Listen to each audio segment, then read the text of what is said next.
প্রশ্ন জ্ঞানের চাবি, প্রশ্ন জ্ঞানের চাবি, প্রশ্ন জ্ঞানের চাবি। আলহামদুলিল্লাহি রাব্বিল আলামিন ওয়াসসালাতু ওয়াসসালামু আলা সাইয়্যিদিল মুরসালিন আম্মা বা'দ ফাআউযু বিল্লাহি মিনাশ শাইতানির রাজীম বিসমিল্লাহির রহমানির রহিম আসসালাতু ওয়াসসালামু আলাইকা ইয়া রাসূলুল্লাহ ওয়া আলা আলিকা ওয়া আসহাবিকা ইয়া হাবিবাল্লাহ আসসালাতু ওয়াসসালামু আলাইকা ইয়া নবিয়াল্লাহ ওয়া আলা আলিকা ওয়া আসহাবিকা ইয়া নূরাল্লাহ। মাদানী চ্যানেলের দর্শকবৃন্দ, অনুষ্ঠান প্রশ্ন জ্ঞানের চাবি, এই অনুষ্ঠানে আপনাদেরকে স্বাগতম। আসুন ভালো ভালো নিয়ত সহকারে আমরা দেখার প্রস্তুতি গ্রহণ করি।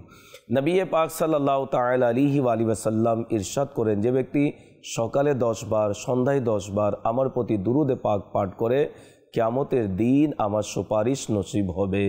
সাল্লু আলাল হাবিব সাল্লাল্লাহু তাআলা আলা মুহাম্মদ সাল্লাল্লাহু আলাইহি ওয়াসাল্লাম। মাদানী চ্যানেলের দর্শকবৃন্দ, সম্ভব হলে কলম ডায়েরি নিয়ে বসে যান, শরীয়তের বিধিবিধান লেখার চেষ্টা করুন। এই অনুষ্ঠান আপনাদের প্রশ্নের মাধ্যমেই সাজানো হয়েছে। টিভি স্ক্রিনে নাম্বার দেখানো হচ্ছে, আপনারা আমাদেরকে কল করে নিজের প্রশ্ন রেকর্ড করিয়ে দিতে পারেন। ইসলামী বোনেরা আমাদেরকে কল করবেন না, তবে SMS-এর মাধ্যমে আপনাদের যে কোনো বিধান জানার জন্য প্রশ্ন পাঠিয়ে দিতে পারেন। সোশ্যাল মিডিয়ার মাধ্যমে যারা দেখছেন তারা কমেন্টসের মাধ্যমে শরীয়তে যে কোনো বিধিবিধান জানার জন্য আমাদেরকে প্রশ্ন পাঠিয়ে দিতে পারেন। পূর্বের ন্যায় আজকেও দারুল ইফতাহ আহলে সুন্নাতের মুফতি শফিক আত্তারি মাদানী দামাত বরকাতুল আলিয়া আমাদের সাথে রয়েছেন। হুজুর বিভিন্ন প্রশ্নের উত্তর প্রদান করবেন। আমরা যাব আপনাদের প্রশ্নের দিকে। দেখি শরীয়তের কোন বিধান জানার জন্য কোন জেলা থেকে ইসলামী ভাইরা আমাদেরকে প্রশ্ন করেছেন। আমরা আপনাদের প্রশ্ন নিব। যে প্রশ্ন চালিয়ে দিন।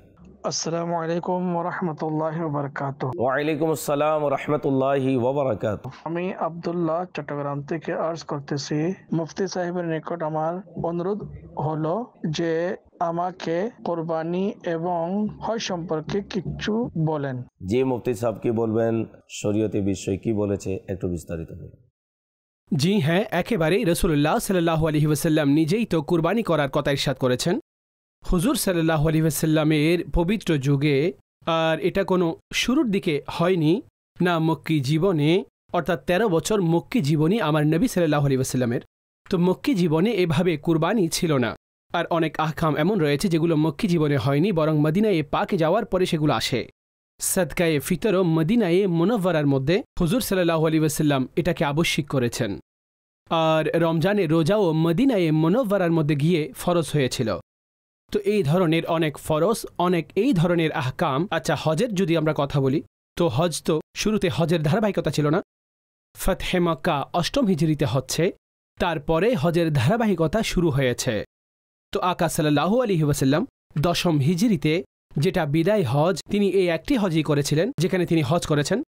তো সেই হজের মধ্যে হুজুর সাল্লাল্লাহু আলাইহি ওয়াসাল্লাম মানুষদেরকে আর সাহাবীদেরকে উৎসাহ দিয়েছিলেন যে অধিক থেকে অধিকতর এতে অংশগ্রহণ করবে আর আমার কাছ থেকে হজের আহকাম, কুরবানি এগুলো শিখে নিবে। তো 1 লাখের অধিক সংখ্যক হজের সময় সাহাবায়ে কেরাম আলাইহিম রিদওয়ান সেখানে ছিলেন। তো আরজ করার উদ্দেশ্য হচ্ছে, মদিনায়ে মুনাওয়ারায় এমন আহকাম এসেছে যা মক্কায়ে মুকাররমায় ছিল না। কুরবানিও মদিনায়ে মুনাওয়ারার মধ্যে। হ্যাঁ, কুরবানির নিজস্ব কথা বলতে গেলে কুরবানি শুরু হয়েছে আগে থেকেই। আল্লাহ পাক ইরশাদ করেছেন যে প্রত্যেক উম্মতের জন্য আমি কুরবানি নির্ধারণ করেছি, প্রত্যেক উম্মতের জন্য কুরবানি রেখেছে, অর্থাৎ যেটা আল্লাহ তাদেরকে প্রাণীদের মধ্য থেকে রিজিক দান করেছেন। তো তারা আল্লাহর নামে কুরবানি করেন।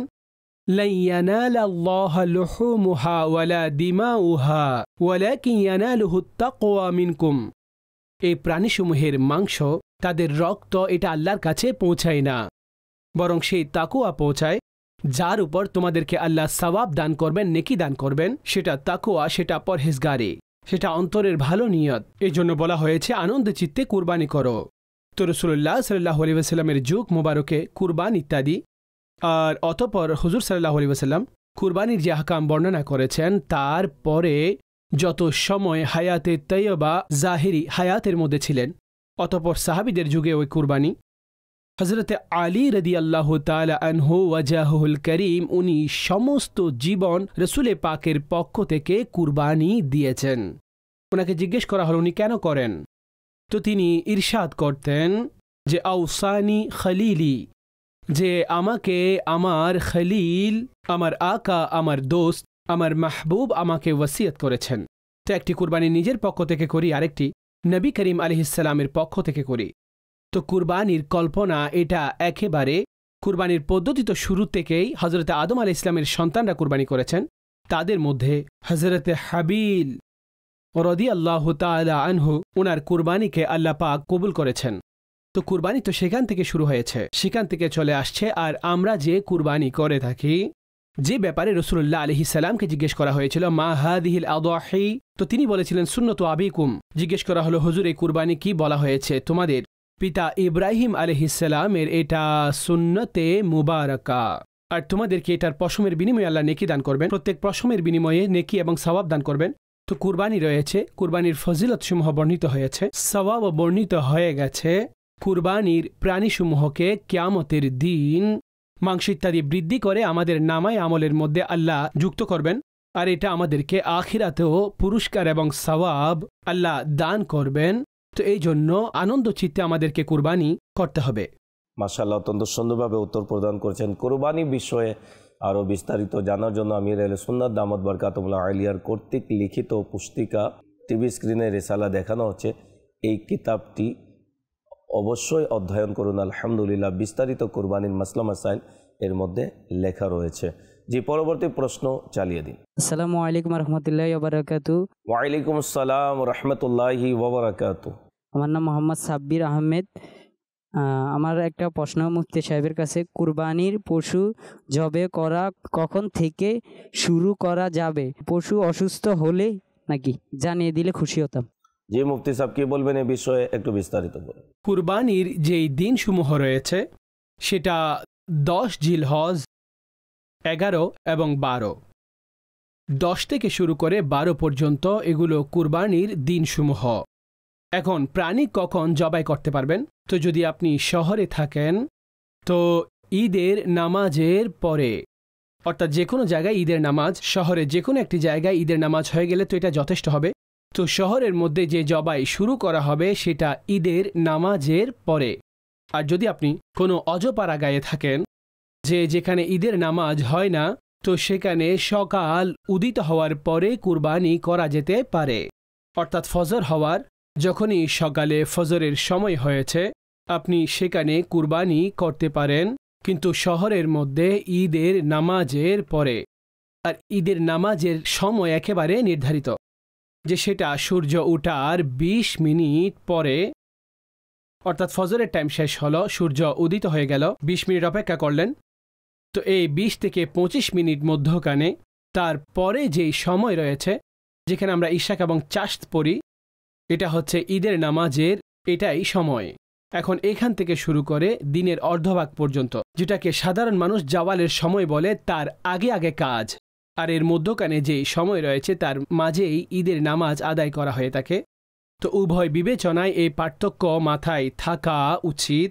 অজপাড়া গায়ে সূর্য উদিত হওয়ার সাথে সাথেই কুরবানির সময় শুরু হয়ে যায়, প্রাণী জবাইও করতে পারবেন, আর শহরের মধ্যে ঈদের নামাজ পড়ার পরে। আচ্ছা, এখন এই টাইম শুরু হয়ে গেছে, তো সারাদিনে যে কোনো টাইমে আপনি চাইলে কুরবানির প্রাণী জবাই করতে পারেন। রাতে চাইলে তখনও করতে পারেন, অতঃপর পরবর্তী দিনে করতে পারেন। রাত হলো পরবর্তী দিন। তো এইভাবে 3 দিন হবে এবং 2টি রাত।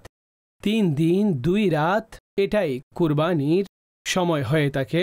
আর এই সময় আপনি যখনই কুরবানির প্রাণী জবাই করবেন তো সেই জবাই হয়ে যাবে এবং কুরবানিও আদায় হয়ে যাবে। পরবর্তী প্রশ্ন চালিয়ে দিন। আসসালামু আলাইকুম ওয়া রাহমাতুল্লাহি ওয়া বারাকাতুহু। ওয়ালাইকুম আসসালাম রহমতুল্লাহি ওয়া বারাকাতুহু। আমার নাম মোহাম্মদ নাহিদুল ইসলাম।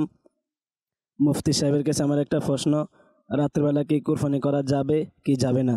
জানিয়ে দিলে খুব ভালো হতো। জি মুফতি সাহেব, কি বলবেন এ বিষয়ে একটু বিস্তারিত বলুন। যে সময় আরজ করেছেন যে 10 জিলহজের সুবহে সাদিক থেকে শুরু করে 12 তারিখ সূর্যাস্ত পর্যন্ত এটা কুরবানির সময়। এখন এতে 3 দিন আসে এবং 2টি রাত আসে, অর্থাৎ 10ম দিন অতিক্রম হলে 11 রাত চলে আসে, অতঃপর 11 তারিখ অতিক্রম করলে 12 তারিখের রাত চলে আসে। এই যে রাত আসে, রাতের বেলায়ও কুরবানির পশু জবাই করা জায়েজ রয়েছে, কুরবানি করা জায়েজ রয়েছে। প্রথমত ফুকাহায়ে কেরামগণ এই মাসালার ব্যাপারে এটা বর্ণনা করেছেন যে রাতের বেলায় কুরবানি করা কিংবা পশু জবাই করা এটা নিষেধ করতেন, সেটাকে মাকরু বলতেন। এটার কারণ হচ্ছে প্রথম যুগে লাইটের তেমন কোনো ব্যবস্থা ছিল না, আর মানুষ চেরাগের জীবন অতিবাহিত করছিল। এখন চেরাগের আলোতে প্রাণীসমূহ জবাই করা, তাতে অতঃপর সেই অঙ্গগুলোকে আলাদা করা যেগুলো খাওয়া জায়েজ নেই, ময়লাগুলোকে দূরীভূত করা অর্থাৎ পরিষ্কার পরিচ্ছন্ন করা মাংস, এই সব কিছু একত্রিত করার একটি আশঙ্কা। এই জন্য আমাদের ফুকাহে কেরামগণ হুকুম দিয়েছেন রাতের বেলায় যেন কুরবানি করা না হয়, পশু জবাই করা না হয়, নিষেধ করে দিয়েছেন। এটাকে অপছন্দনীয় বলে আখ্যায়িত করেছেন। না জায়েজ অর্থাৎ তারাও বলছেন না, এটা তারা বলেন নিজে সেই যুগেও যদি কেউ রাতের বেলা কুরবানি করলে কুরবানি হবে না, এটা তারাও বলেননি, কিন্তু নিষেধ করছেন এই সব কিছু একত্রিত হয়ে যাওয়ার আশঙ্কায়। কিন্তু আজকাল আমাদের এই যুগে কেননা লাইট অধিক রয়েছে, যত ইচ্ছা আপনি লাইটের ব্যবস্থা করে নিন, আলোকিত করে নিন, আর বরং লোকেরা অনেক বেশি লাইটের ব্যবস্থা করে রাতের বেলা অনেক ধরনের কাজ করে থাকেন। আমাদের কোনো ফাংশন থাকলে, আমাদের কোনো প্রোগ্রাম থাকলে রাতের বেলা হচ্ছে, তো বড় বড় মাহফিল ইজিতিমাসমূহ রাতের বেলা হচ্ছে। তো আসল উদ্দেশ্য লাইট সমূহের উদ্দেশ্য আলোকিত হওয়ার। তো যখন রাতের বেলা এত সংখ্যক লাইট এবং আলোর ব্যবস্থা রয়েছে, তো ঠিক আছে আপনি তাতে কুরবানিও করতে পারবেন এবং পশু জবাই করতে পারবেন। আচ্ছা, এটার সম্পর্ক কুরবানির সাথে নয়, বরং পশু জবাই এর সাথে সম্পৃক্ত। আর আপনি করতে পারেন, উভয় কাজ আপনি করতে পারেন, কিন্তু তারপরেও আমরা পরামর্শ দিব অধিক উত্তম হচ্ছে দিনের আলোতে যেন করে নেওয়া হয়। প্রত্যেকের কাছে রাতের বেলা এত সংখ্যক আলোকিত করার মতো হতে পারে, আলাদাভাবে কোনো এক্সট্রা ব্যবস্থার সুযোগ নাও থাকতে পারে, তো তথাপিও তার মধ্যে অঙ্গের এবং মাংসের সেগুলো মিক্সড হওয়ার আশঙ্কাসমূহ বাকি মজুদ রয়েছে।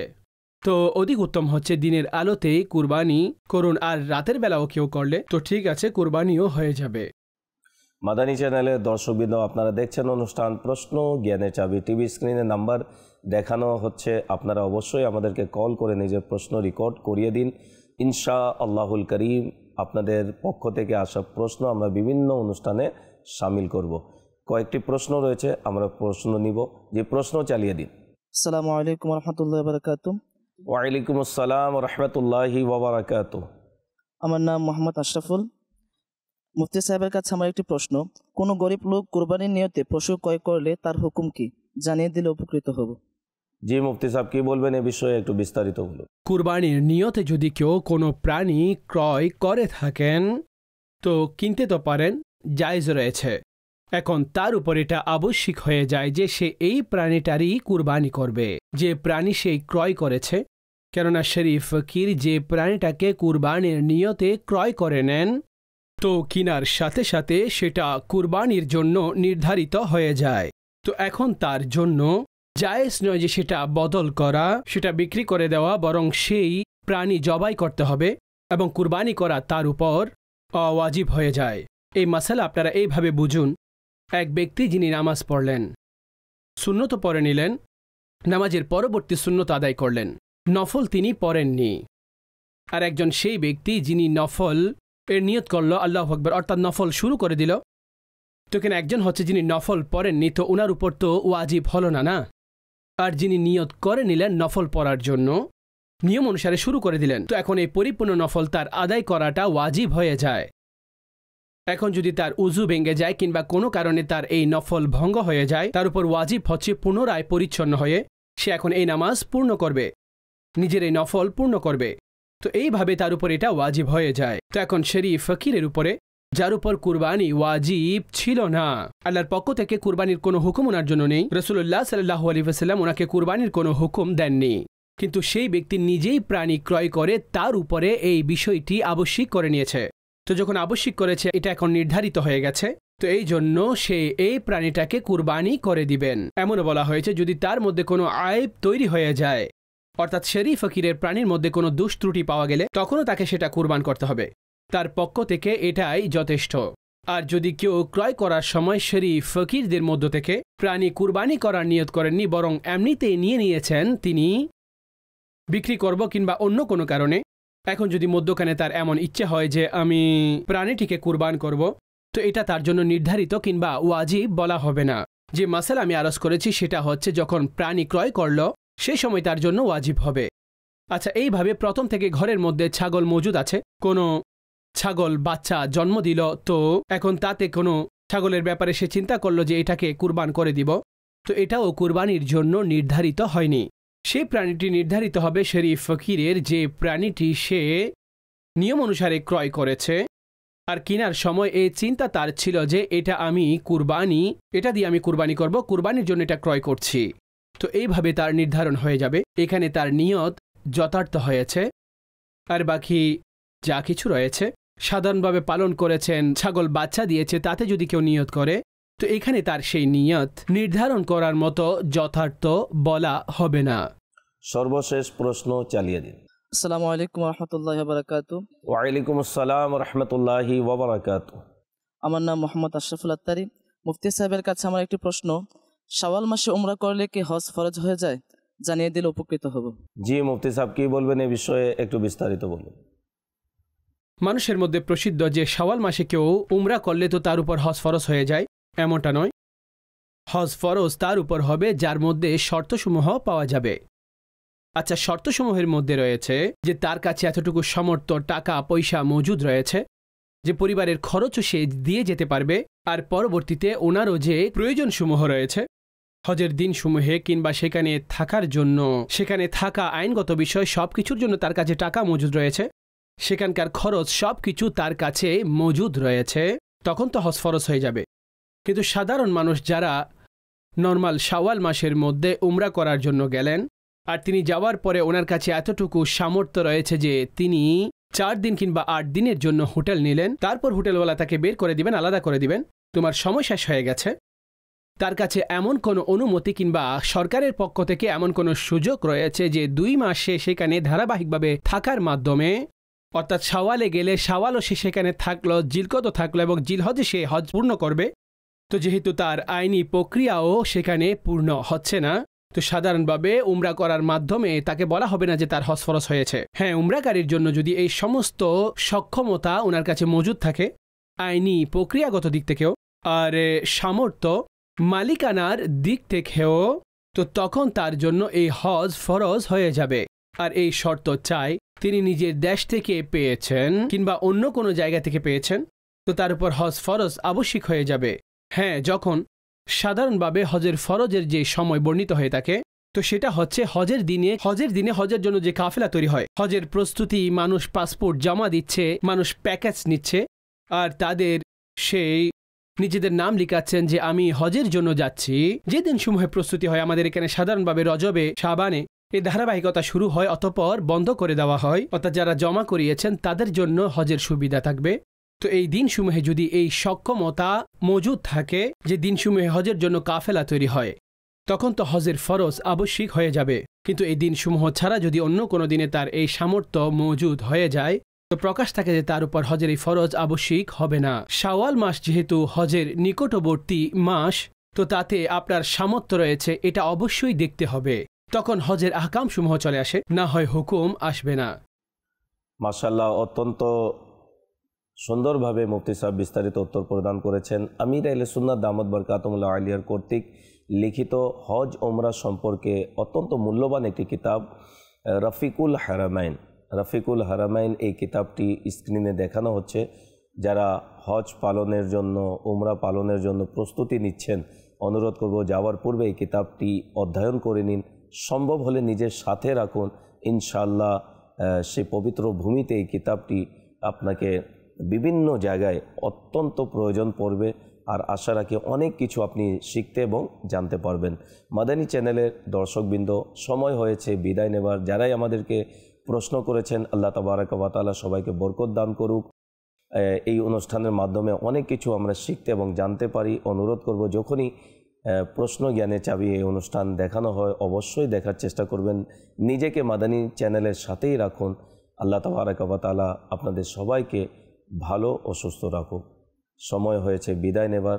আল্লাহ তাবারাক ওয়া তাআলা আমাদের মাদানী চ্যানেলকে আল্লাহ তাবারাক ওয়া তাআলা বরকত দান করুক। যারাই আমাদের সাথে রয়েছেন আল্লাহ তাআলা সবাইকে বরকত দান করুক। আমিন। বিজাহি খাতিমিন নবিয়িন সাল্লাল্লাহু আলাইহি ওয়াসাল্লাম। সাল্লু আলাল হাবিব সাল্লাল্লাহু তাআলা আলা মুহাম্মদ সাল্লাল্লাহু আলাইহি ওয়াসাল্লাম। প্রশ্ন জ্ঞানের চাবি, প্রশ্ন জ্ঞানের চাবি, প্রশ্ন জ্ঞানের চাবি।